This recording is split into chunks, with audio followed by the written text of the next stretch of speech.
We are having dinner here. I know we haven't talked much about what we're cooking because it hasn't been overly interesting, but I just thought we'd show one of our meals done on this nice, convenient indoor grill. It's electric, it produces no flame or anything, so it's safe to use indoors. So what we're doing now is some chicken legs. We're going to start off by mixing them kind of chicken wing style. They're semi-cooked already because chicken takes a long time. So what we do is pour in a little bit of base sauce. This is a nice simple pepper sauce. No heat in there or anything, just a nice mild sauce. And then we're going to top it off with some intense hot sauce, brand sauce. This is the Arizona bark flavor.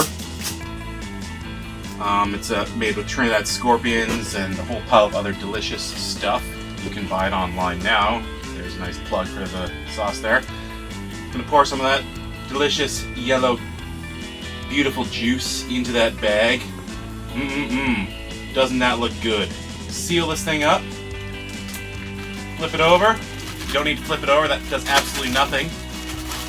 Mix it around. Yeah. Let's make a nice, big, juicy, saucy mess. Take that bag. Got a nice little tray of tinfoil here. Plop this down there. Oh yeah, look at those. Nice and seasoned. It's mixed up there, but you can always toss a couple more drops on top. Oh yeah, that's good. We're gonna take our chicken. Boom. Now it's gonna heat up. We're gonna cover it up, and boom. We got some delicious chicken drumsticks done chicken wing style with this delicious, intense Arizona bark hot sauce, available at intensehotsauce.com. Check it out, it's the worst website ever. Don't ever buy anything off it. Contact us through Facebook if you want some of this delicious stuff. It's amazing. Oh, and there's also shrimp here if you want to know what a shrimp looks like.